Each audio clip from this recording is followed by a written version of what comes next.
Muy bien. Expertos y juiciosos invitados, señoras y señores, buenas tardes a todos. Gracias por su asistencia. Saber es la base para decidir. El entendimiento nos ayuda a clarificar las ideas y activar los sentidos. Esta tarde, mi intención personal es fortalecer nuestro saber, apoyar nuestro conocimiento. He buscado que contemos con las voces más autorizadas, que podamos ver y escuchar de primera mano a quienes pueden ayudarnos a normar un criterio. No ha sido fácil contactarlos y conseguirlos, pero aquí los hemos podido presentar gracias al interés de todos y cada uno de ustedes. Esta tarde nos acompaña una mujer singular, una mujer de lucha. Su presencia en los medios electrónicos y escritos es indispensable. Tenemos el privilegio de poder escuchar a la doctora Denise Dresser. Agradezco a todos su disposición por estar aquí. Esperamos que sea importante su contribución para aumentar nuestro ser. Gracias.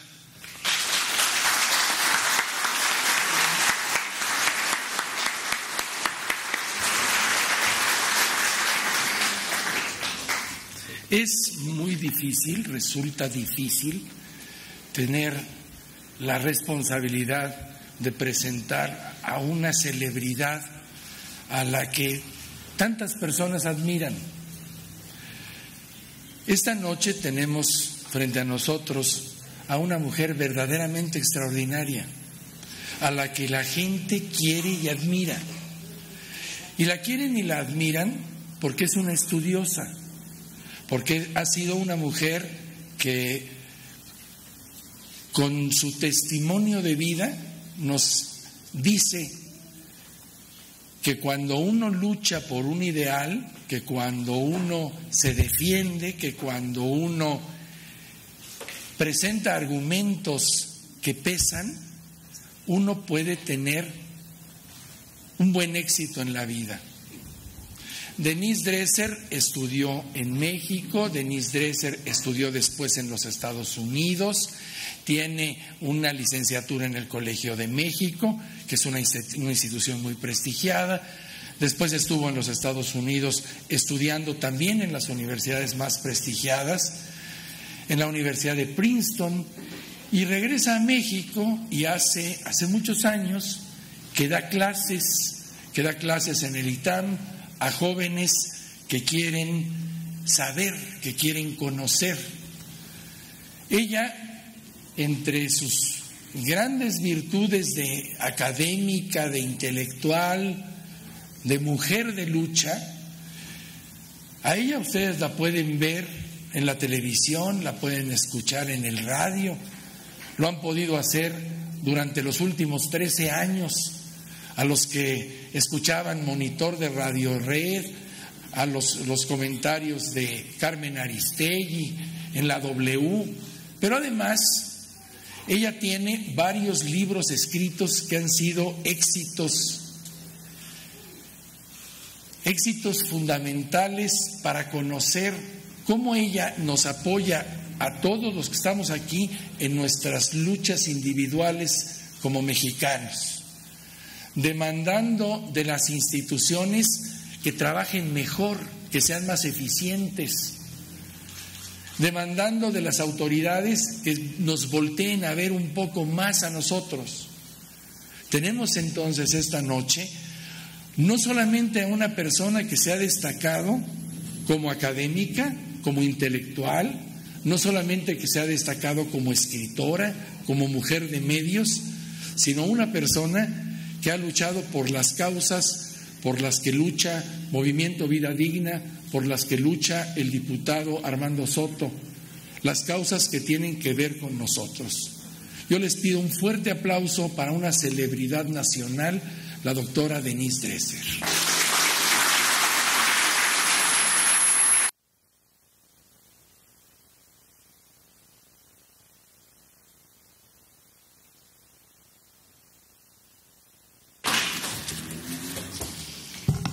Gracias, buenas noches.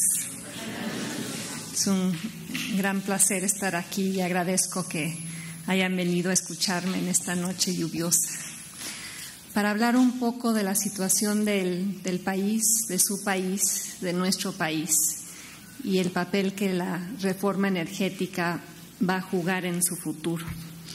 Quisiera empezar con un diagnóstico de cómo somos y en dónde estamos, y cómo el petróleo ha incidido en el tipo de país que hemos construido.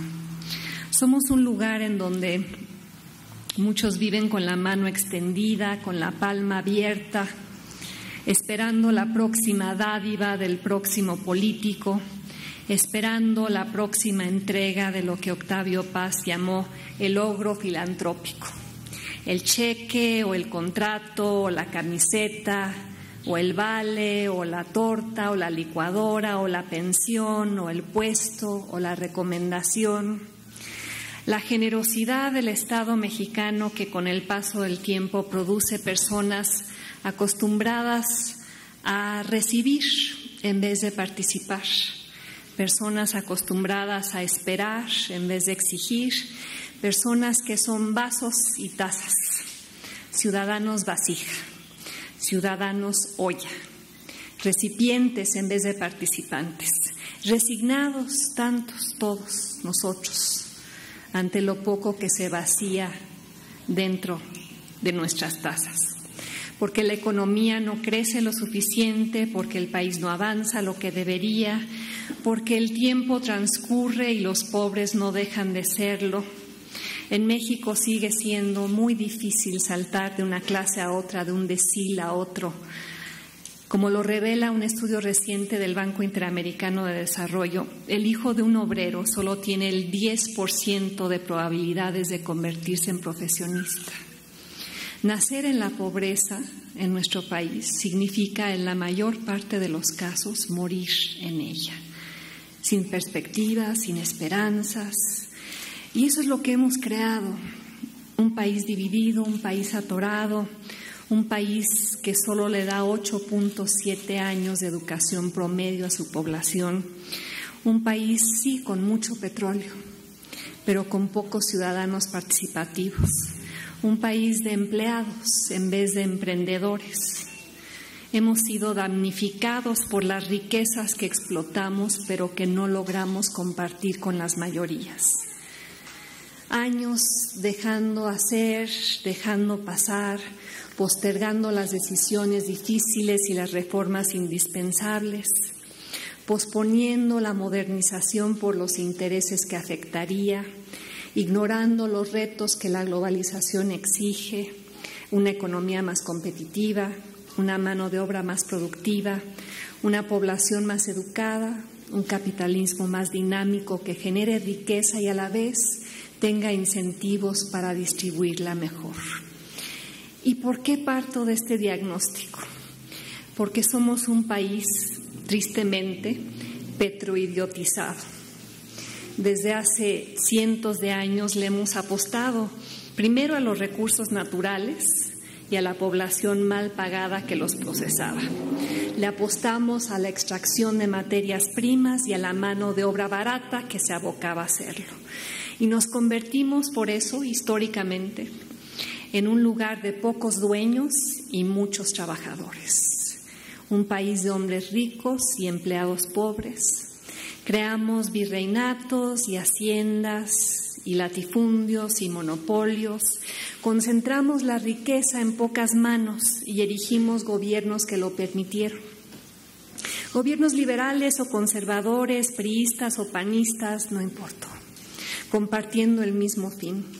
Un sistema que ha protegido al capital por encima del trabajo y que ha mantenido baja la recaudación y por ello no tiene recursos para invertir en la educación. Y donde no hay impuestos recaudados, no hay gobiernos eficaces. No hay un Estado que invierta en su población, no hay partidos que se centren en el capital humano y cómo formarlo, no hay líderes que piensen en la educación como primera prioridad. En cambio, sí hay mucha obra pública, muchos caminos y puentes y segundos pisos y estelas de luz, muchas maneras de conseguir apoyos cortoplacistas y los votos que acarrean, muchas formas de manipular al electorado en vez de representarlo, muchas formas de comprar el voto en vez de ganarlo, muchas costumbres vivas en el PAN, en el PRI y sí, en el PRD, formas de ejercer el poder que tienen a México agarrado de la nuca, porque hemos creado un sistema de clientelas en todos los ámbitos y un sistema también de élites acaudaladas, amuralladas, asustadas ante a los pobres a quienes nadie quiere en realidad educar, porque nadie quiere franquear la brecha que tanto los beneficia. Porque ahí están los choferes y los obreros y los maestros y las empleadas domésticas y los jardineros mal pagados, los que asisten a la escuela por turnos y dejan de hacerlo porque no parece importante, sin primaria terminada, sin preparatoria acabada, sin una carrera profesional para ser los ciudadanos competitivos, productivos, empoderados de su país y del mundo. Hemos creado un sistema político, social, cultural, basado no en el mérito, sino en las relaciones, basado no en la excelencia, sino en los contactos, donde importa menos el grado que el apellido, donde los puestos se adjudican como recompensa a la lealtad y no al profesionalismo, donde las puertas se abren para los disciplinados y no necesariamente para los creativos. Ahí está la dádiva de generación en generación, de familia en familia, de mano en mano, la palmada en la espalda y el guiño en el ojo, los matrimonios que cimientan alianzas de negocios y de clase, las compañías que pasan del abuelo al hijo, al nieto, los caudillos locales apoyados por sindicatos leales, el monopolio estatal que se vende al amigo y lo convierte en el hombre más rico del mundo. Y ahí están como parte de este sistema los muros. Ustedes los enfrentan todos los días. Educativos, culturales, sociales, construidos contra los de afuera, contra los que viven en Iztapalapa, obstaculizando la movilidad, evitando el ascenso, impidiendo el ingreso de los pobres, de los provincianos, de los empresarios innovadores, de la competencia, de los que no tienen acceso al crédito, de los que aprovecharían como ustedes oportunidades reales si existieran, de los que cruzan la frontera diariamente en busca de ellas. Millones de mexicanos con múltiples trabajos, supervivientes ansiosos de este sistema que no funciona para ellos. Un sistema que frena la competitividad del país ante un mundo globalizado, que lleva a la frustración a las calles de esta ciudad todos los días, que alimenta el éxodo y la exportación de talento que entraña, que convierte a México en un país donde 1 de cada 5 hombres entre la edad de 25 y 35 años vive en Estados Unidos, o que ara el terreno para cualquiera capaz de ofrecer alternativas, recetas rápidas, un proyecto alternativo de nación o un copete electrónico para salvarlo. Y ustedes me dirán, sí, pero Denise, tenemos estabilidad macroeconómica, y eso es cierto. Tenemos el programa Oportunidades, eso es cierto. Por lo menos no ocupamos el último lugar en las evaluaciones PISA de educación, y eso es cierto. Pero eso no es suficiente para construir una clase media, para garantizar la movilidad social, para construir trampolines que permitan saltar de la tortillería en Iztapalapa al diseño de software, para darle 8 años más de educación al 20% de la población más pobre, para cambiar una estadística que encoge el ánimo.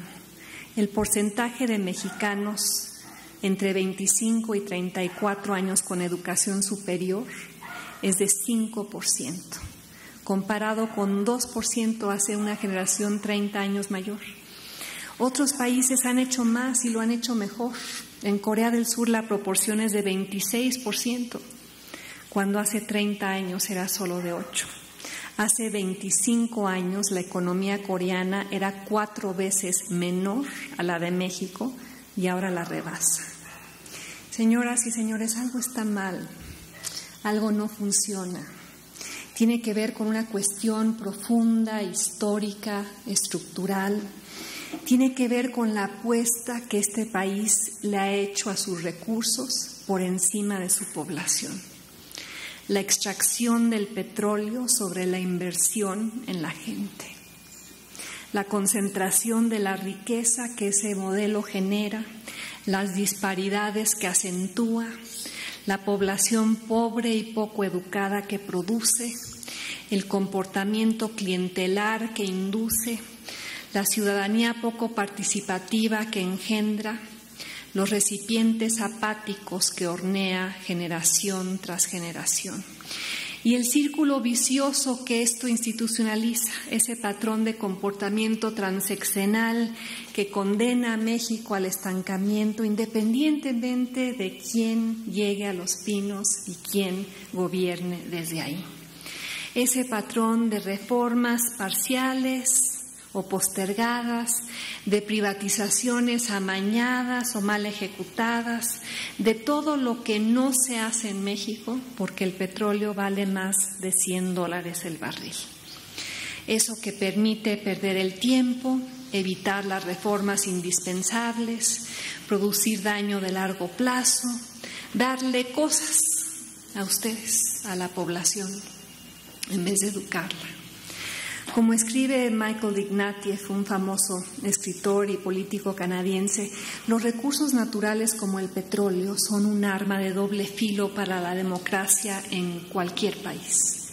El petróleo puede idiotizar a un país, puede volverlo flojo, complaciente, clientelar, parasitario, más interesado en vender barriles que en educar a su población, más centrado en la extracción de recursos no renovables que en la inversión en talentos humanos, más preocupado por distribuir la riqueza entre unos cuantos que por generarla para muchos. Como México ayer, como México hoy, víctima de lo que el columnista del New York Times, Thomas Friedman, llama la primera ley de la petropolítica, que dice así: mientras mayor sea el precio del petróleo, menor será el ímpetu reformista y el compromiso modernizador. México adicto al petróleo, equivocándose una y otra vez. Presa desde hace 30 años de la maldición que entraña obtener ingresos con tan solo perforar un pozo, construyendo un país donde todo gira alrededor del oro negro y quién lo controla, donde todo depende del precio del barril y quién se beneficia con su venta, donde no importa cómo competir, sino cuánto extraer, donde no importa cómo innovar, sino dónde perforar, donde no importa crear emprendedores, sino proteger depredadores. El persistente saqueo gubernamental en defensa, nos dicen, del patrimonio nacional, con efectos perniciosos para la economía, para la política, para la democracia, para ustedes. Porque cuando un gobierno como el de México obtiene los recursos que necesita para pagarse a sí mismo y a sus aliados vendiendo petróleo, no tiene que recaudar impuestos. Y un gobierno que no recauda impuestos no tiene que escuchar a su población o representarla o atender sus exigencias. Puede aliviar las tensiones sociales aventándoles dinero. Puede atenuar las exigencias comprando a quienes las enarbolan. Puede evitar la rendición de cuentas porque hay demasiados partidos políticos satisfechos con sus prerrogativas, demasiados mexicanos conformes con el Estado dadivoso como para exigir su transformación. Y como ejemplo de este estado de las cosas, quiero hablar un momento sobre el sindicato petrolero. Hay un libro reciente que habla del discreto encanto de la burguesía petrolera. Así le llama el periodista Francisco Cruz Jiménez al estilo de vida que prevalece en el pináculo de Pemex, a los acuerdos políticos y legales que le permiten a Carlos Romero de Champs pasearse y pavonearse, evadirse y esconderse, operar al margen de la ley como si no tuviera que someterse a ella. Petróleos Mexicanos, la mayor empresa del país, la que da empleo a casi 150,000 personas, la que es presentada como propiedad de ustedes, pero que en realidad es negocio de unos cuantos. La bonanza petrolera repartida entre un manojo de líderes, contratistas, transportistas, políticos, el monopolio estatal como fuente interminable de abusos, excesos, desmanes, investigaciones que son frenadas una y otra vez por el Congreso. Y gracias a ello, la ordeña diaria de la vaca de todos. El reloj Piaget de Carlos Romero de Champs con incrustaciones de oro de 18 quilates, su colección de autos exóticos, su departamento en Cancún, su yate, religiéndose continuamente aún en plena violación de los estatutos internos de Pemex. Y un hombre que sobrevive porque declaró salameramente ante Enrique Peña Nieto en el último aniversario de la expropiación petrolera: ya queríamos que un presidente estuviera con su amigo los petroleros, reiterando así su compromiso de servir a los intereses del gobierno, el compromiso de financiar campañas electorales, el compromiso de pagar los 500 millones de pesos que la paraestatal le prestó al sindicato en el 2011, el compromiso de usar a Pemex como caja chica en cualquier momento para cualquier asunto, como ocurrió con los 500 millones de dólares que le fueron transferidos de Pemex a la campaña presidencial de Francisco Labastida. Las cuentas y los cheques y las transferencias, todas manejadas por un trabajador de planta sindicalizado con un salario oficial de 11,000 pesos al mes, más bonos de productividad, apoyos a la canasta básica, bonificaciones para gas doméstico, ayuda de gasolina, un simple trabajador más, al amparo de presidentes, al cobijo de amigos. Y por ello me parece que para empezar siquiera a discutir cualquier reforma a Pemex, tenemos que empezar por confrontar una estructura depredadora de la riqueza patrimonial enquistada en el sindicato y liderada por Romero de Champs. Por ello, cualquier reforma energética que busque verdaderamente modernizar al sector no podrá eludir el problema del rentismo que el sindicato representa. La aprehensión del Bester Gordillo no debe convertirse en una simple cuestión personal, como la denominó Romero de Champs, sino en un cambio de actitud hacia un sindicalismo rapaz que se apropia de todo lo que toca. ¿O es que acaso Romero de Champs forma parte de la sagrada familia de líderes sindicales odiados pero necesitados? ¿O es que acaso Pemex tiene contratos demasiado jugosos para ser desmantelados? ¿O es que acaso el discreto encanto de la burguesía petrolera ha seducido a Enrique Peña Nieto también? ¿Y por qué comencé hablando de esto? Porque si ustedes examinan la reforma energética que el presidente ha presentado, no toca al sindicato ni con el pétalo de una regulación. Dice que los derechos de los trabajadores serán respetados. Y de ahí la mendacidad de una narrativa en la cual a los mexicanos se les hace creer que el petróleo es suyo, cuando en realidad queda en manos del sindicato y de tantos más. de los burócratas, de los gobernadores, de un gobierno despilfarrador. Y de ahí la importancia de un cambio profundo en nuestra forma de pensar sobre Pemex.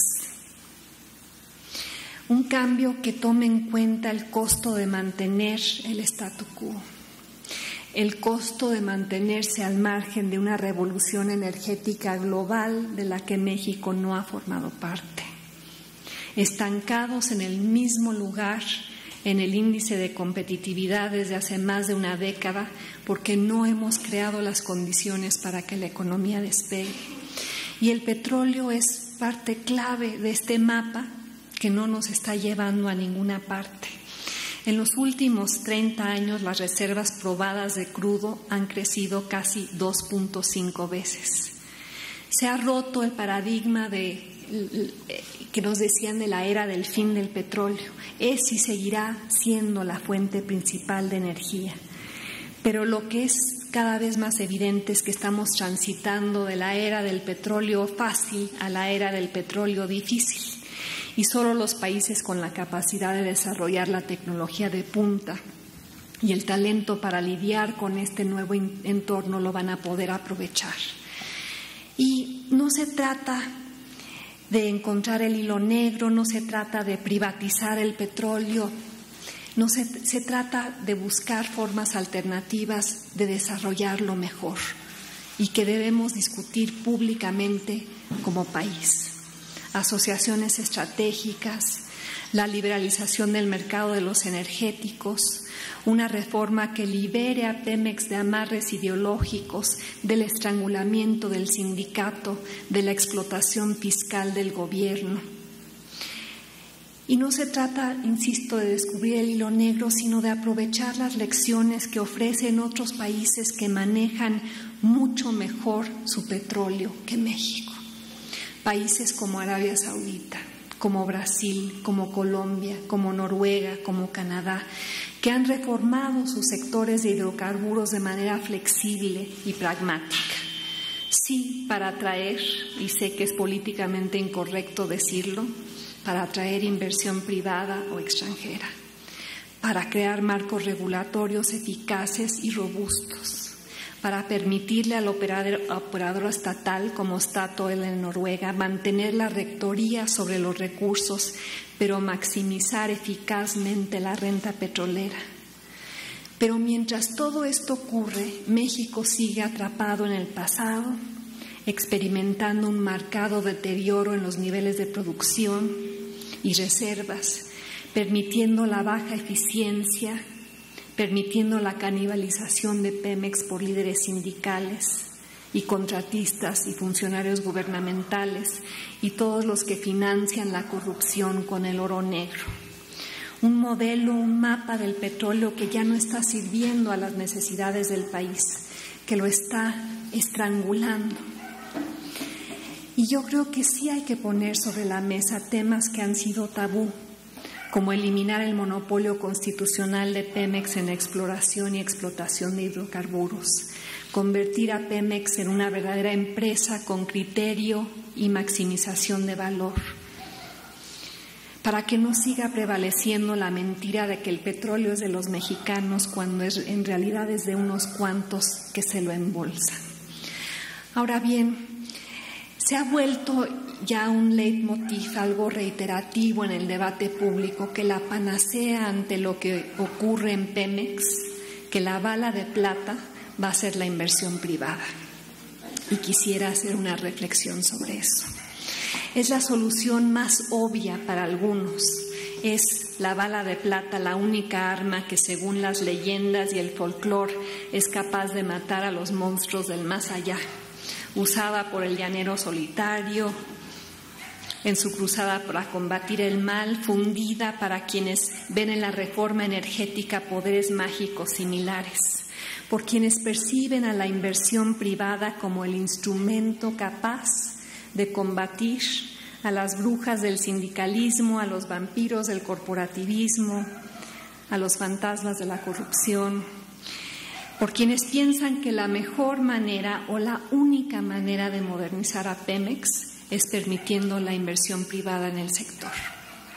y que en su búsqueda desesperada por matar al supuesto hombre lobo, el estatismo estrangulador, corren el riesgo de identificar al enemigo equivocado, repetir los mismos errores del pasado y dejar vivo al mal mayor, la estructura del capitalismo mexicano y las bestias reales que ha engendrado.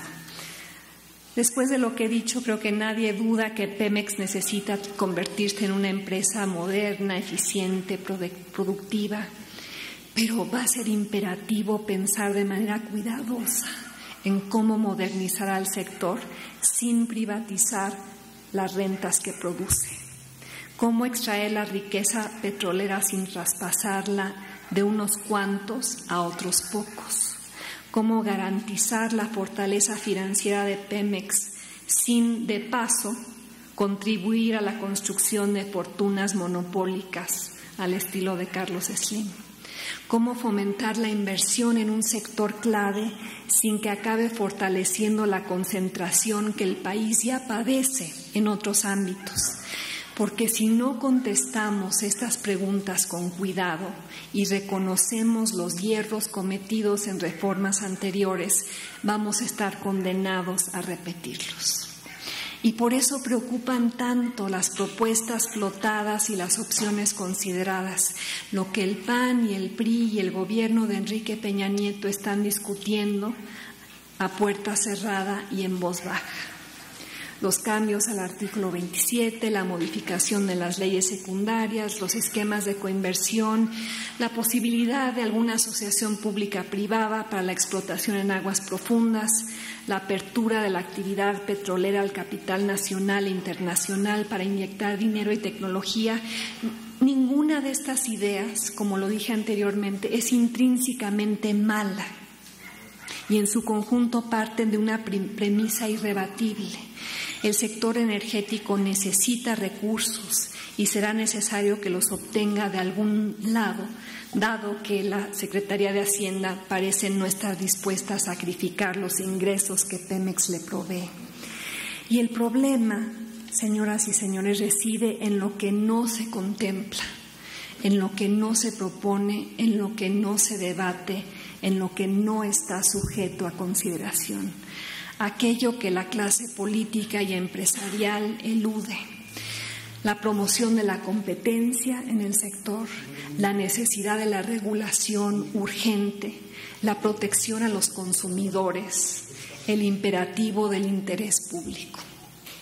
Medidas que países exitosos como Inglaterra y Nueva Zelanda y el estado de Texas tomaron cuando privatizaron sus empresas energéticas bajo la tutela de órganos reguladores poderosos, capaces de dictar reglas competitivas entre nuevos jugadores.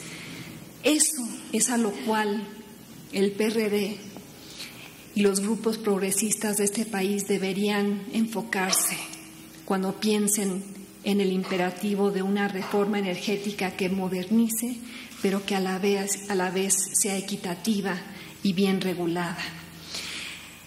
¿Qué queremos? La construcción de mercados energéticos que beneficien a los mexicanos y no solo a las empresas que presionan para abrir el sector con la intención de expoliarlos ahí también.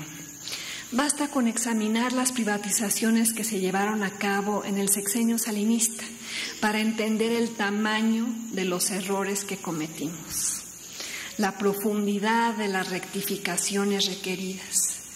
Hay un reporte del Banco Mundial que se llama Más allá de la captura del Estado y la polarización social, donde dice que las reformas de los 90, las de Salinas y luego Zedillo, en teoría buscaban lo mismo que las reformas de Enrique Peña Nieto quiere hacer hoy o dice que quiere hacer hoy. Fomentar la eficiencia económica, atraer el capital privado, aumentar los ingresos fiscales, promover la competencia, pero en tantos casos como el de la banca y las telecomunicaciones, las reformas tan solo produjeron mayor concentración en los mercados y menor competitividad en la economía. Las privatizaciones solo significaron un cambio de dueño. Fueron procesos amigables para las élites y dañinas para ustedes, los mexicanos, los consumidores. Y lo mismo va a ocurrir en el sector petrolero si se sigue pensando que la participación del sector privado es la bala de plata. Si se sigue creyendo que la privatización parcial o total es el remedio eficaz para los problemas prevalecientes y bastará un solo disparo para acabar con ellos. El mal que aqueja a México es más complejo y no va a ser posible confrontarlo con una sola bala. La bestia del capitalismo de cómplices sobrevive gracias a la ausencia de agencias reguladoras fuertes, independientes, autónomas, que puedan contener a quienes quieren establecer posiciones dominantes ahora en el petróleo. La bestia del capitalismo oligopólico crece gracias a la falta de leyes de competencia con dientes, capaces de imponer multas millonarias a quienes las violan. La bestia del capitalismo corporativo existe gracias a una forma de gobernar en México en la cual los intereses creados diseñan políticas públicas o evitan que esas políticas públicas los afecten, como es el caso hoy del sindicato petrolero y de Carlos Romero Deschamps. Y bueno, cualquier reforma a Pemex fracasará también para ustedes si no va de la mano de una buena reforma fiscal. Y no tiene nada que ver con la que se acaba de aprobar. Porque ¿qué pasa en este sistema que he descrito? Tenemos un Estado que recauda poco y gasta mal. Aquí se gasta más de lo que se obtiene y el resto se cubre con la renta petrolera. Y además existen amplios espacios para la corrupción para quienes están conectados con el poder. Somos un país de lagunas y huecos y privilegios y evasiones. Somos un país rico por el petróleo, pero con un Estado pobre. Tenemos un Estado ineficiente con una baja capacidad recaudatoria. Tenemos un Estado ineficiente que no logra hacer que se cumpla la ley. El Estado quiere cobrar y no puede, necesita recaudar y no logra hacerlo, pero al mismo tiempo gasta mucho y de mala manera, desviando recursos y politizándolos, beneficiando a ciertos grupos y premiándolos.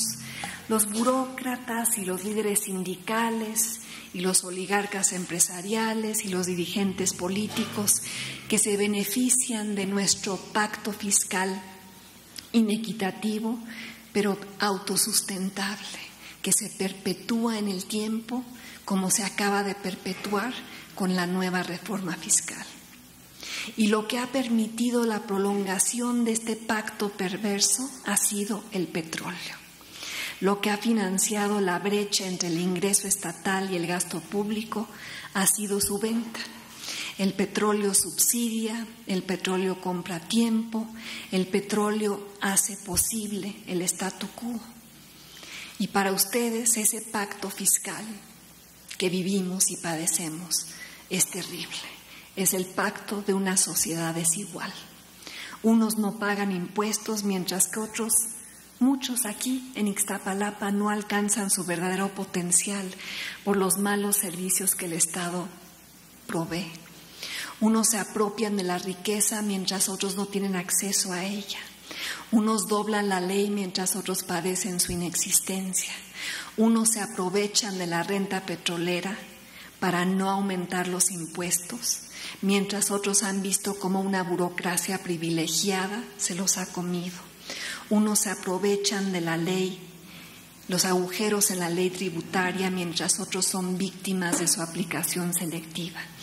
Y de ahí que la respuesta no reside en lo que se nos ha dicho en estos últimos meses, de tan solo aumentar la recaudación, irse tras ustedes los contribuyentes cautivos. La solución no se encuentra tampoco en tan solo extender el IVA a medicinas y alimentos. Sin un buen gasto público no hay argumentos convincentes para incrementar los impuestos y no tiene sentido hacerlo. Sin una verdadera rendición de cuentas sobre cómo se usa cada peso adicional, No hay manera de exigirles a ustedes que paguen más. Sin una reforma energética que contemple la despetrolización de los ingresos del Estado, no va a haber reforma fiscal que alcance. Porque el dinero extra que va a traer consigo todo eso se va a gastar mal, y de ahí la urgencia de romper el pacto prevaleciente basado en pocos impuestos, mal gasto y abuso de la renta petrolera. Y de ahí que el imperativo, aunado a una reforma energética con buena regulación, con transparencia, con reglas claras sobre el sindicato, y toda una serie de medidas que tendrían como objetivo modernizar el sector, si eso no va acompañado de una racionalización del gasto, si no va acompañado de airar, transparentar, fiscalizar lo que se gasta, las reformas propuestas por Peña Nieto no van a funcionar. Y no vamos a lograr romper el equilibrio estancador en el cual se encuentra el país. Una reforma energética y fiscal complementarias y de gran envergadura requerirían que nos dijeran cómo van a evitar el despilfarro y la corrupción que caracteriza el gasto público. Y lo que ha ocurrido con esta reforma fiscal y con la reforma energética que se plantea es exactamente al revés. Y como un comentario final, he hablado a lo largo de este tiempo de el efecto perverso del petróleo sobre nuestro país, de cómo ha llevado a la política como patronazgo, cómo ha llevado a la política a un intercambio de prebendas, cómo ha llevado a que la política sea percibida solo como un ejercicio donde el gobierno da y el ciudadano recibe, ha llevado a la mano extendida y a la boca cerrada, a la democracia como un sistema de extracción sin representación. Y precisamente por todo esto, el gobierno no se ve obligado a construir un sistema económico más justo, o un sistema político más representativo, o un sistema educativo más funcional. El petróleo no ha fomentado el desarrollo equilibrado, más bien lo ha pospuesto.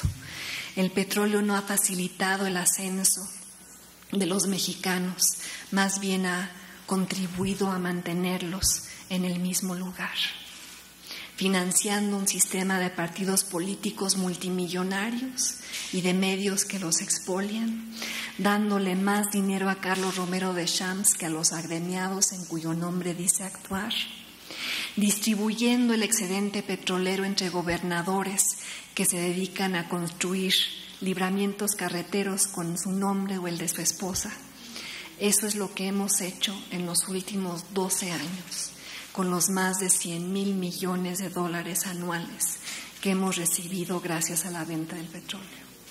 Así hemos desperdiciado el tiempo, desaprovechado el dinero, en vez de apostarle a la población y educarla, en lugar de invertir en las universidades y actualizarlas, en vez de identificar a los jóvenes emprendedores e impulsarlos, en lugar de remodelar a las instituciones, para que la bonanza petrolera se gaste mejor y se vigile bien, en vez de crear las condiciones legales, educativas, empresariales, que permitan, sí, el capitalismo dinámico, el capitalismo innovador, el capitalismo que no depende de la complicidad, sino de la creatividad, el capitalismo que hoy no existe, pero debería, para que México pueda ser más rápido, más inteligente que sus competidores, para que se vea obligado a educar a sus habitantes, para evolucionar de la dependencia idiotizante a la modernización acelerada. Y hasta ahora, en todos estos meses, la discusión se ha centrado no en estos temas que he tocado, sino en cómo mantener los ingresos de Pemex. No se ha centrado en cómo disminuir la dependencia gubernamental de ellos o en cómo gastarlos mejor. El debate se sigue centrando en cómo extraer más petróleo, no en cómo utilizar de manera más productiva la riqueza que produce. El debate supuestamente es técnico, cuando debería ser político, cuando debería enfocarse no tanto en las formas de seguir explotando un recurso patrimonial, sino en las formas de usarlo para el desarrollo, cuando deberían incluir una estrategia para invertir en la educación de los mexicanos y no nada más en la remodelación de las refinerías. Porque cuando el petróleo se acabe, y ojalá sea bien pronto, y sé que es políticamente incorrecto decirlo, pero me gustaría que eso ocurriera. Porque ¿qué tendría que pasar en este país si el petróleo se nos acabara mañana? Tendríamos que educarnos. Cuando el petróleo se acabe con este sistema que he descrito, el impacto va a ser brutal. México va a descubrir que tiene poco que ofrecerle al mercado global, más allá de sus migrantes. Y la reforma energética, lamentablemente, que propone Enrique Peña Nieto, sigue encarnando las contradicciones de ese priismo que construyó a un país para el siglo XX y que no sabe qué hacer con un país que enfrenta el siglo XXI. Es el líder de un partido que institucionalizó un modelo económico extractor, que es el origen fundacional de nuestro subdesempeño crónico como país. Es un partido que diseñó la jaula dentro de la cual hay un pájaro, la economía mexicana, que permanece permanentemente enjaulado. El año pasado el mejor libro que leí se llamaba Why Nations Fail, de Darren Acemoglu y James Robinson, y el título se traduce ¿Por qué las naciones fracasan? Y explican ahí que los países son ricos cuando cuentan con instituciones políticas y económicas incluyentes. Son pobres cuando permiten la extracción por encima de la representación. ¿Acaso ustedes se sienten muy bien representados? A ver, alcen la mano aquí, por favor, los que sepan quién es su diputado. Bueno, por lo menos la mitad de las manos. Las otras que se quedaron abajo son un reflejo del problema que padecemos, porque esa persona cuyo nombre no conocen es su empleado y vive de los impuestos que ojalá ustedes estén pagando. Y si ustedes como empleados y amas de casa y universitarios jamás permitirían que alguien robara, malversara, se embolsara los recursos de su empresa o su casa o su universidad, porque permiten que su diputado, cuyo nombre no conocen, haga eso con su país. Los países son exitosos cuando instalan sistemas plurales, abiertos, competitivos, por encima de sistemas oligárquicos osificados. Y en México, durante demasiado tiempo, élites poderosas dentro de y apoyadas por el PRI han creado reglas que benefician a pocos a expensas de muchos. Han concentrado el poder económico y político en manos de quienes controlan a la sociedad, en lugar de permitir su participación. El PRI arrebató las riendas de una dictadura, la de Porfirio Díaz, y creó otra, la de las élites extractivas, la de monopolios rapaces y líderes sindicales corruptos y televisoras chantajistas y políticos impunes. Y por eso la economía no crece a la velocidad que podría, por eso la pequeñez del pájaro enjaulado, por eso la urgencia de Enrique Peña Nieto de lograr una reforma energética mañana, que se firme en las condiciones que sean, con tal de decir que la que logró su aprobación y que eso sea un catalizador para el crecimiento. ¿Qué va a hacer esta presidencia priista ante lo que he descrito? Transformar la realidad recalcitrante de un capitalismo excluyente y una democracia incompleta requeriría cambios de gran envergadura y no solo las reformas minimalistas que nos están vendiendo. Requeriría cambios que implicarían empoderarlos a ustedes, proveer a la población de derechos políticos amplios. Implicaría crear un modelo económico enfocado al crecimiento económico acelerado y no solo perpetuar el que beneficia a unos cuantos. Implicaría reformar a Pemex para que sirviera como sí un catalizador para el desarrollo incluyente y no solo como un botín para los cuates, en este caso los cuates de Enrique Peña Nieto. México está atorado por un patrón institucional antitético al crecimiento, antitético a la inclusión, antitético al pluralismo, que sufre ahora un revés con el regreso del PRI y su propensión a mantener a ese pájaro, a esa economía enjaulada. Y si eso no cambia, no habrá reforma energética capaz de liberarlo. Muchas gracias.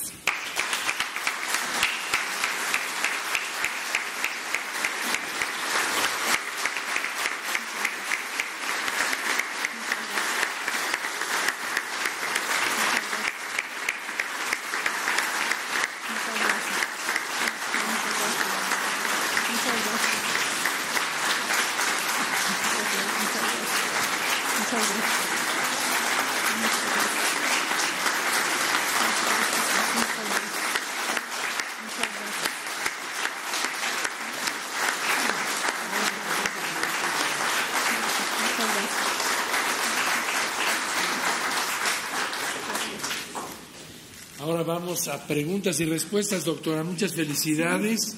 Una conferencia, pues caramba, que nos deja mucho en qué pensar. Mucho. En algún sentido estoy de acuerdo con usted porque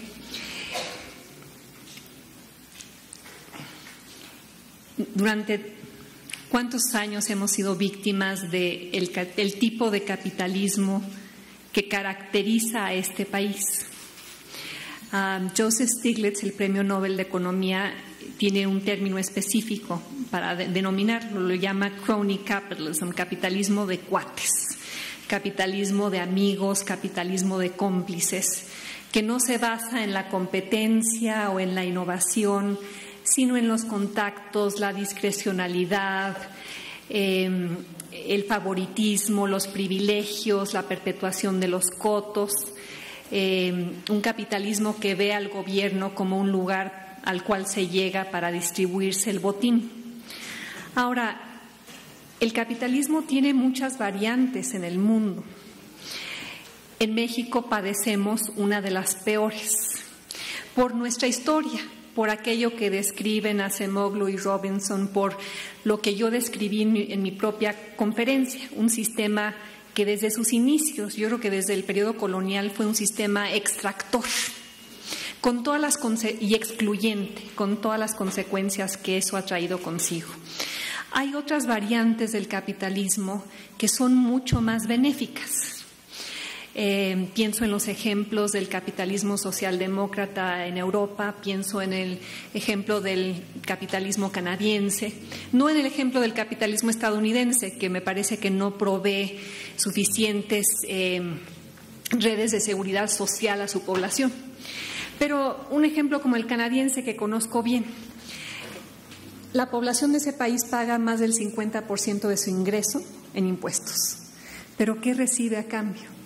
Recibe un sistema educativo extraordinario, recibe un sistema de transporte extraordinario, recibe una sociedad equitativa, tolerante, justa, recibe buenos servicios públicos y es un sistema capitalista. Ahora, en algún momento fui descrita en un tuit ofensivo como una derechista de closet. Y quiero aclarar que soy una mujer de centro izquierda. En cualquier otro país yo sería vista como una persona socialdemócrata. ¿Y qué significa eso? Creo en el Estado y creo en los mercados. Creo en el Estado que regula mercados que permiten innovar y competir y proveer buenos servicios a buenos precios a ustedes, los consumidores. Y ese tipo de capitalismo innovador, justo, competitivo, de terreno nivelado de juego, tiende a producir países que tienen la forma de un rombo. O sea, imagínense un rombo, ¿no? En los países que tienen forma de rombo, ¿sí?, los beneficios están concentrados en esa amplia franja de clase media, como lo son casi todos los canadienses, que se benefician de ese capitalismo con esas características. El capitalismo que tiene México y que de alguna manera padecen casi todos los países de América Latina y muchos asiáticos, tiene una forma piramidal, tiene una forma triangular, con los beneficios concentrados en la punta. Es un capitalismo demasiado top-heavy, ¿no? Lo he dicho antes. Es un capitalismo demasiado pesado en la punta, donde unos cuantos se dedican a la extracción de rentas, incluyendo la renta del petróleo. Y para quienes están sentados cómodamente en la punta, ese capitalismo es fantástico.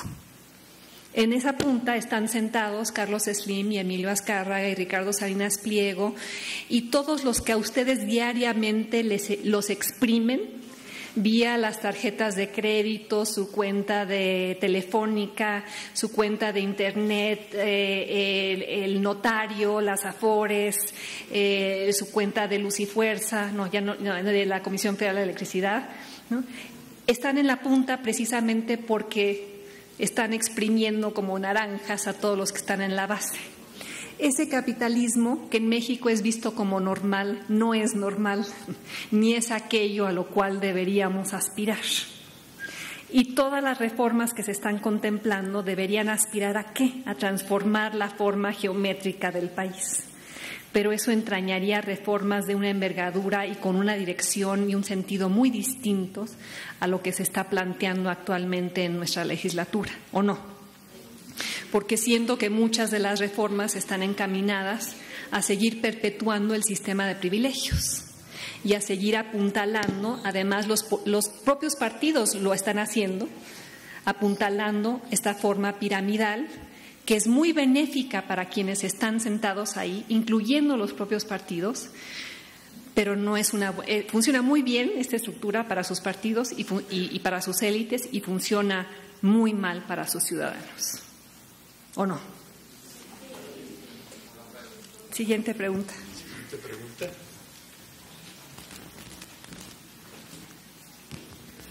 Buenas noches, doctora. Bueno, pues tenía algunas dudas sobre la reforma energética, pero conforme a la conferencia, pues se me fueron así como que aclarando. Pero me quedó otra sobre qué va a pasar con lo de la electricidad, porque se supone que también la incluye la reforma energética. Gracias. Te confieso que no tengo la más remota idea. No he seguido puntualmente lo que se está tratando en el ámbito de la electricidad, pero me atrevo a suponer, y si estoy equivocada me vuelven a invitar y me desdigo, que están contemplando exactamente lo mismo que en el sector petrolero, que es fomentar la inversión privada, nacional y extranjera en el sector. Y en muchos foros en los que yo he estado últimamente, cuando se toca el tema que para mí es crucial, que es el de la regulación, porque las reformas del pasado fracasaron en esos intentos por abrirse a la inversión privada, porque carecieron de buena regulación. Se habla mucho de fortalecer a la Comisión Reguladora de Energéticos. ¿Ustedes habían oído hablar de esa institución antes de que yo la mencionara hoy? No, yo tampoco. Lo cual significa que es una institución sin dientes, sin presencia, sin historia institucional, sin probablemente la capacidad para enfrentar la tarea que le debería tocar, en este ámbito de apertura, que si no se regula bien va a ser irrestricta y que simplemente va a continuar perpetuando ad infinitum el sistema de capitalismo de cuates, simplemente que en este sexenio van a ser otros cuates.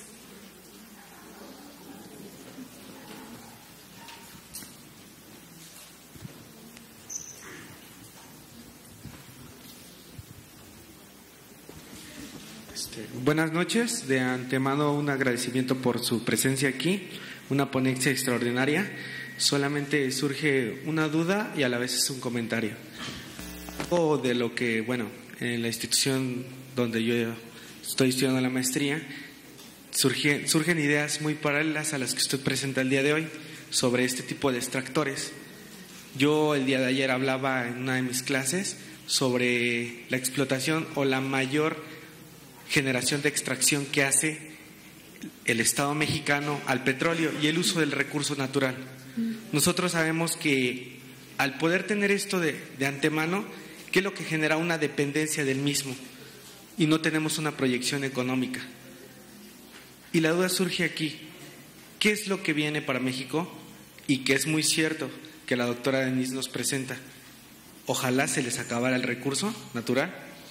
¿Cuál sería la planeación? ¿Una institución industrial? Volver a generar algo en lo cual años anteriores sufrimos un vaciamiento productivo. Hay toda una serie de teorías económicas que explican la paradoja de la abundancia de recursos naturales.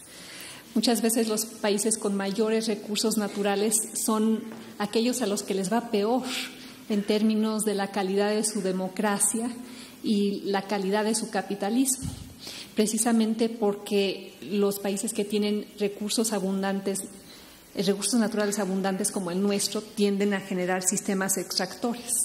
¿Qué ha ocurrido en países que no tienen recursos naturales? Pensemos en el caso de Japón o Corea del Sur o Singapur o Hong Kong. Los tigres asiáticos que despegaron en los 80s y los 90s y lo hicieron sin recursos naturales. ¿Y de qué se dieron cuenta esos países? Y Corea del Sur yo creo que es un gran ejemplo. Se dieron cuenta de que tenían que ofrecerle a los mercados globales algo que tuviera valor agregado. No solo plátanos o café o plata o petróleo. Entonces, ¿a qué se abocaron estos países? Primero, a educar a su población. Porque una población educada puede generar productos en el mercado global que tengan valor agregado. Entonces, ¿qué ha hecho Japón, por ejemplo? Bueno, pues videocaseteras y grabadoras y televisoras y automóviles, etcétera. Ese es el modelo al cual deberíamos transitar. Pero no podemos transitar a ese modelo en un país en el cual la educación es una variable residual. Hubo una reforma educativa aprobada recientemente que ha generado enormes resistencias, pero es indispensable ir incluso más allá de lo que plantea, porque el estado de la educación en un país te dice cómo va a ser ese país en 30 años. A ver, ¿cómo va a ser México en 30 años si solo le damos 8.7 años de educación promedio a nuestra población? Si 6 de cada 10 alumnos que terminan secundaria lo hacen sin conocimientos básicos de matemáticas. Si 4 de cada 10 terminan secundaria sin conocimientos básicos de español. Cuando estamos produciendo generaciones heridas en la cual más del 50% de los jóvenes mayores de 15 años están por completo fuera de la escuela. Porque la educación nunca ha sido vista en este país como un factor para la movilidad social, porque la movilidad social se obtiene de otra manera, como lo dije en la conferencia, a través de los contactos y las relaciones y el patronazgo y el clientelismo y la lealtad y la disciplina. Entonces, tendríamos que transitar a un modelo de alto valor agregado para producir automóviles y videocaseteros, todo lo que hacen nuestros competidores y con una población educada y muy bien educada, que no es el caso hoy. Siguiente pregunta.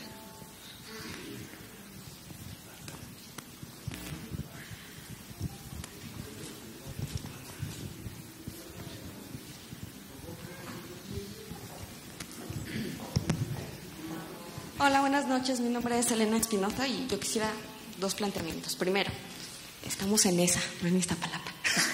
Perdón. Primero.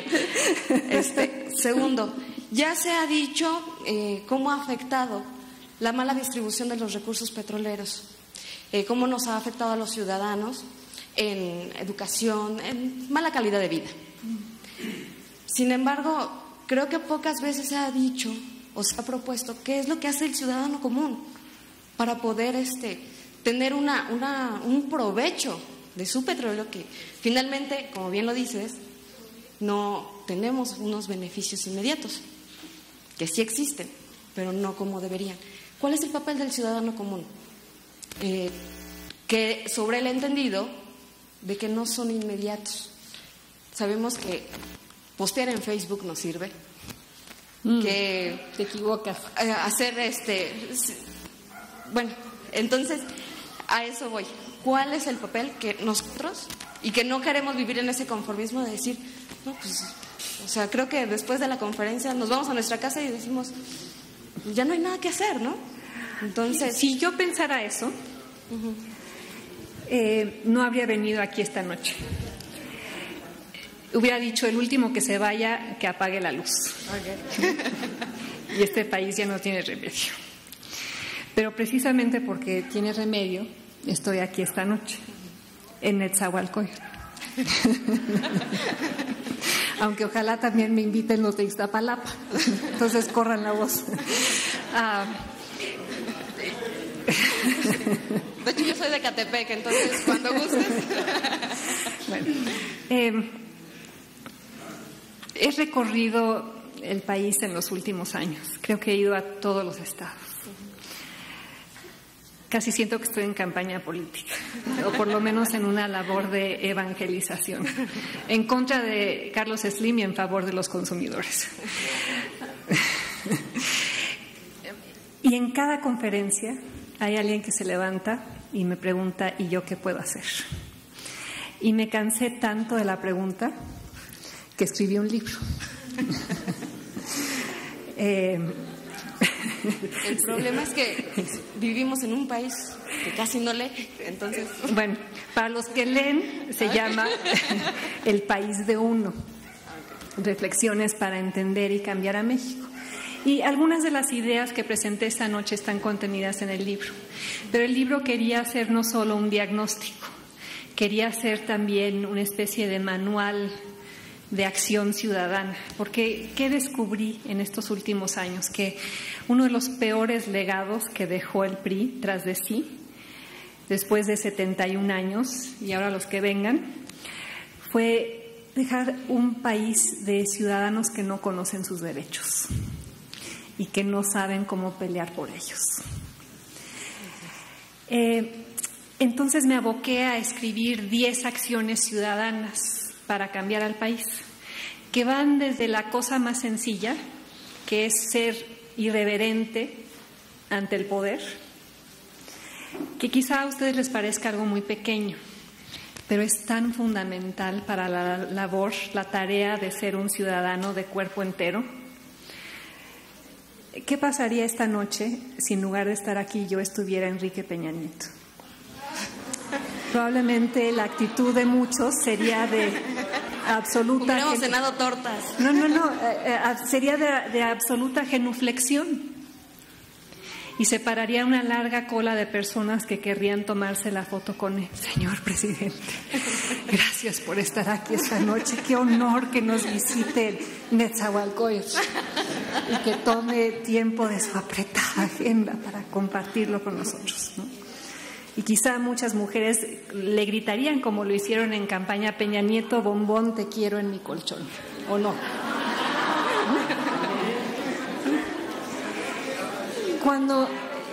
¿Qué haría un ciudadano de cuerpo entero? Se levantaría y le diría, a ver, licenciado Peña Nieto, por favor explíqueme por qué cuando usted fue gobernador del Estado de México murieron más mujeres ahí que en Ciudad Juárez. Explíqueme por qué cuando usted fue gobernador el Estado ocupó el último lugar en el índice de transparencia mexicana. ¿Por qué cuando usted fue gobernador hubo más robo de automóvil en el Estado de México que en cualquier otro estado? ¿Por qué usted sigue protegiendo a Arturo Montiel a pesar de que ha secuestrado a sus hijos en plena violación de la Convención de la Haya? ¿Por qué la reforma energética que usted propone no toca ni con el pétalo de una regulación a Carlos Romero de Champs? Pero ¿hasta qué punto un cuestionamiento así funciona? Porque estamos en un Estado de México que creo que está peor todavía. ¿Qué pasaría si en cada lugar público en el que se presentara Enrique Peña Nieto, cientos de personas se levantaran y le hicieran esas preguntas? Nadie las hace. ¿Y entonces qué ocurre? Él sigue pensando que puede gobernar como lo hace, sin rendir cuentas, de manera impune. El poder se ejerce hasta donde encuentra resistencia. Y en México ha faltado resistencia de parte de ustedes. Y ese es el primer ejemplo. Tengo otros 9 en el libro de cómo armar una marcha, cómo combatir un monopolio, cómo usar las redes sociales, cómo salir y hacer algo tan simple, pero fundamentalmente tan simbólico como es recoger la basura fuera de tu casa. Porque eso haría que ustedes, tú, yo, todos nos volviéramos responsables de un espacio público. Así es. Y el 10º lugar de esa lista es reconocer que ser de clase media, como lo somos ustedes y yo, en un país con 50 millones de pobres, es ser privilegiado. Y los privilegiados tenemos la obligación de dar algo de vuelta al país que nos dio esa posición. Algo de nuestro tiempo, de nuestro talento, de nuestra energía. Y si ustedes salieran de aquí diciendo que de alguna manera van a servir a su comunidad, habrá sido un buen día y habrá valido la pena venir a Netzahualcóyotl. Muchísimas gracias. Y ojalá que el diputado nos patrocine los libros.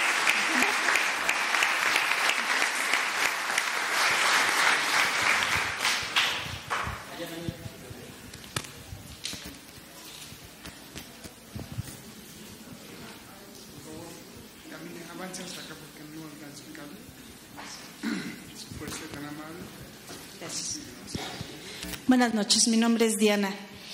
Yo tengo una duda. Usted comentó de que en la actualidad con esta reforma solo se fijan en cómo mantener el ingreso que nos da Pemex.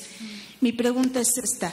¿La reforma que está proponiendo PRD también se está quedando en este ámbito o sí va más a fondo? ¿Sí está tocando el problema? Yo creo, y lo digo con mucho respeto para quienes me han invitado, que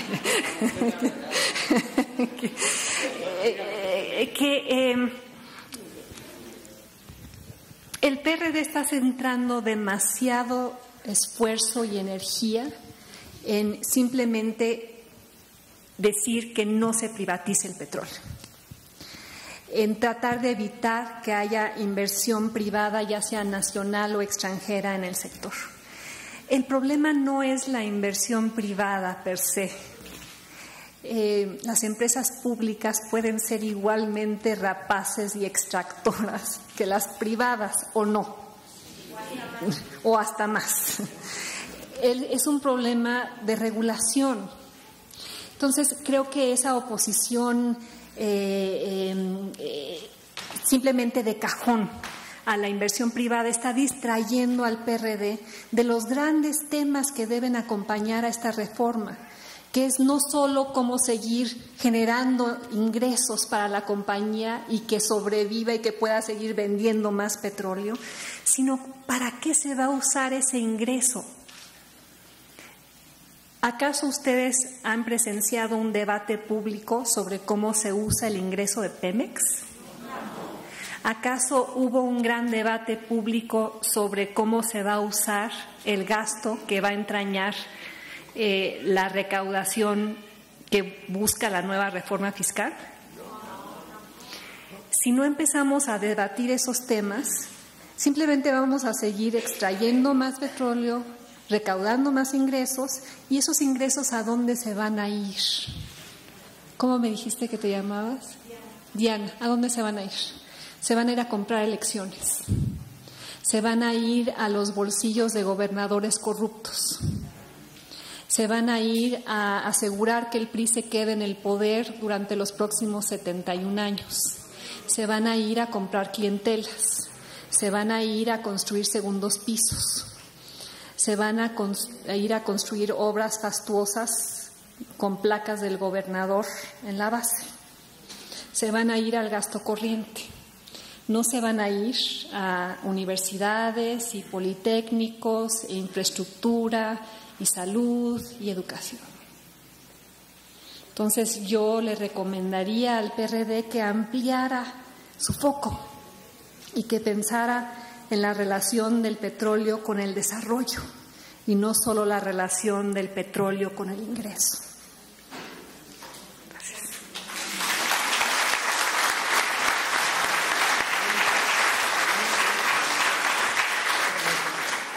Sí, yo quisiera hacer un comentario porque estoy absolutamente de acuerdo con usted. ¿De qué sirve ir a una marcha a protestar en contra de la modificación de 2 artículos constitucionales si quizá una modificación sea necesaria, pero con ciertas condiciones y mirando las mejores prácticas internacionales? Yo ponía el ejemplo de Noruega. ¿Qué ha hecho México con el excedente petrolero? O sea, con todo lo que ganó de más, proyectado por encima de lo que el gobierno pensaba que iba a ingresar anualmente. Ese excedente se evaporó.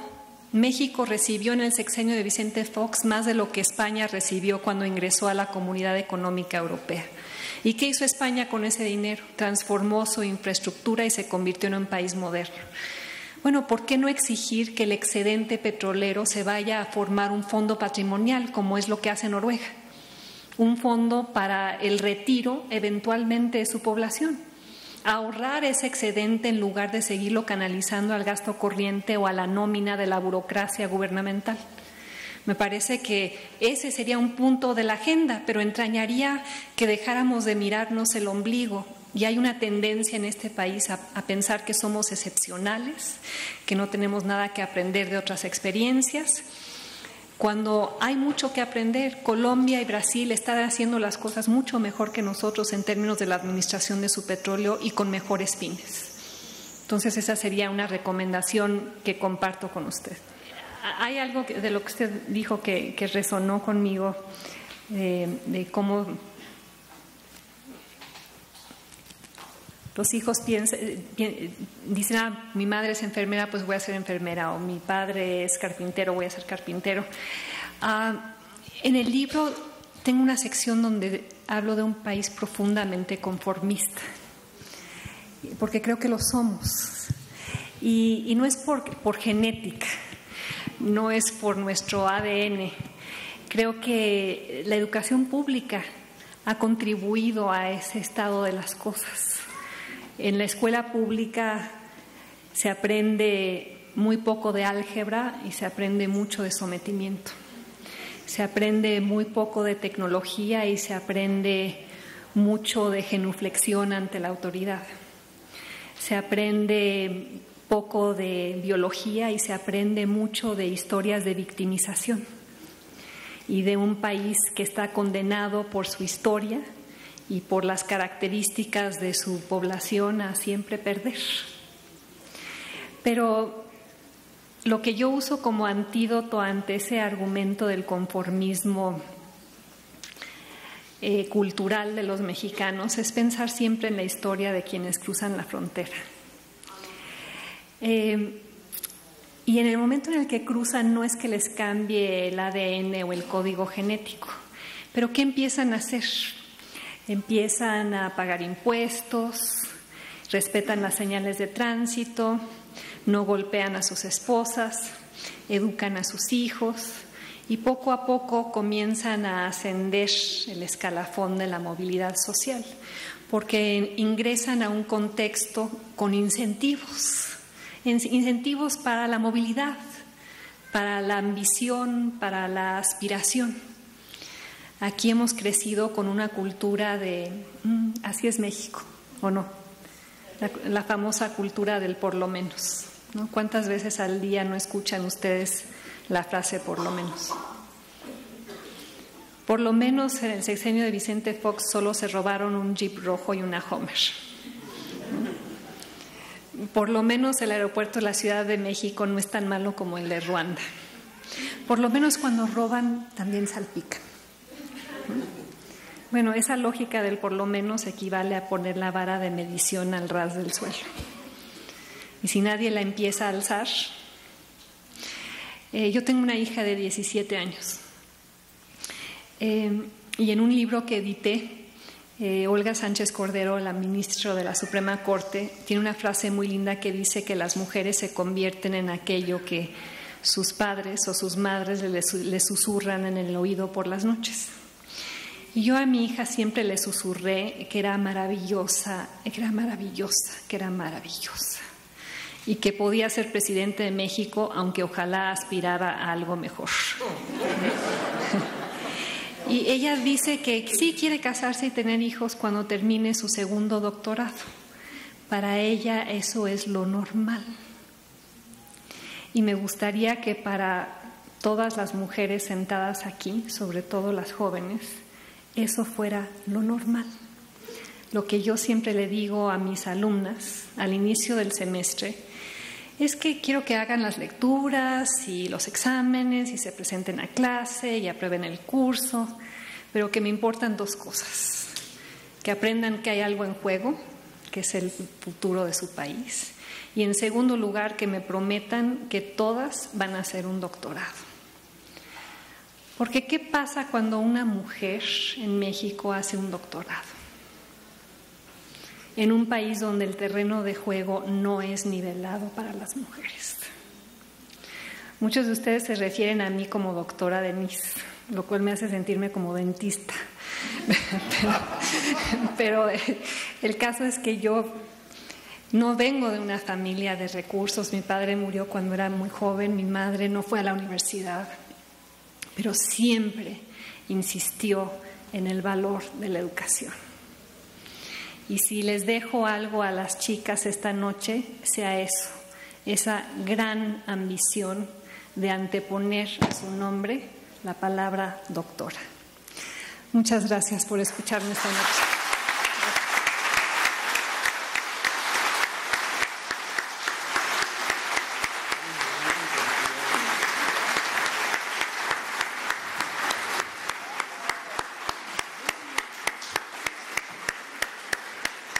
Esta noche nos ha acompañado la diputada Xóchitl Arzola Vargas del Distrito 58 del Estado de México. Un aplauso para ella. También entre el público está el autor de la famosa, muy famosa y muy controvertida película Presunto Culpable, Roberto Hernández. Le pedimos un aplauso.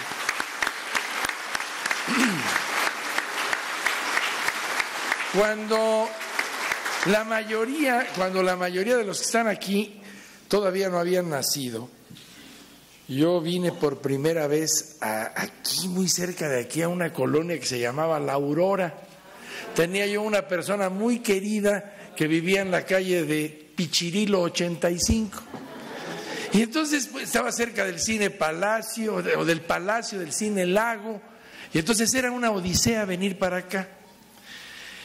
47 años después, puedo decir que hay instituciones como aquellas de las que habla la doctora Dresser, hay instituciones como la que preside el diputado Armando Soto, que han hecho que se haya transformado esta tierra, esta bendita tierra, que se haya transformado y que podamos estar en un salón de primer nivel, en un salón tecnológicamente de primera, en donde nadie se quedó con los recursos, sino que se invirtieron en que hoy pudiéramos venir aquí, en que hoy hemos tenido la fortuna de contar con la presencia de una persona de primerísima.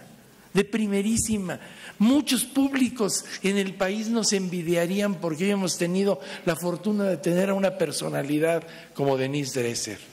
Pero lo más importante, el público, este público tan receptivo y a la vez tan activo, tan proactivo, ese llamado que hace también la doctora Dresser, este público, yo creo que antes que nos despida el evento el diputado Soto, yo creo que un aplauso para el público. Ahora le pido al promotor de esta fiesta del saber y del conocimiento, al diputado Armando Soto, que nos dirija unas palabras y que nos haga favor de despedirnos.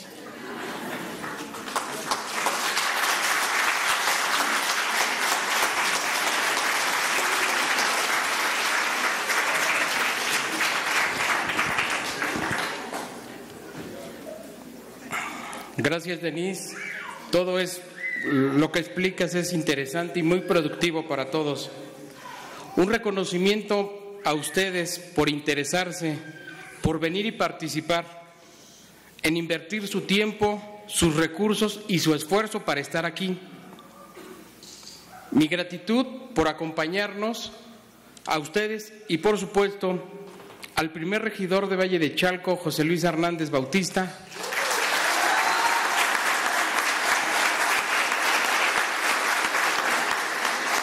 al quinto regidor de Nesa, Ricardo Ordiano,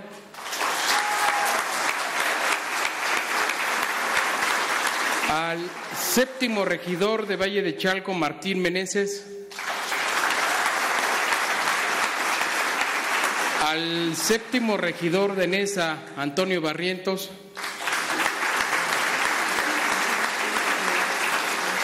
al décimo regidor de Zumpango, Juan López Godínez. ¿Dónde está? Gracias. De verdad que su presencia y por supuesto la de ustedes en general es un estímulo para continuar trabajando en beneficio de todos. Y recuerden lo que les mencionaba después de haber ganado aquel 1 de julio. Si no votan, cállense, y si voten, exijan. Gracias.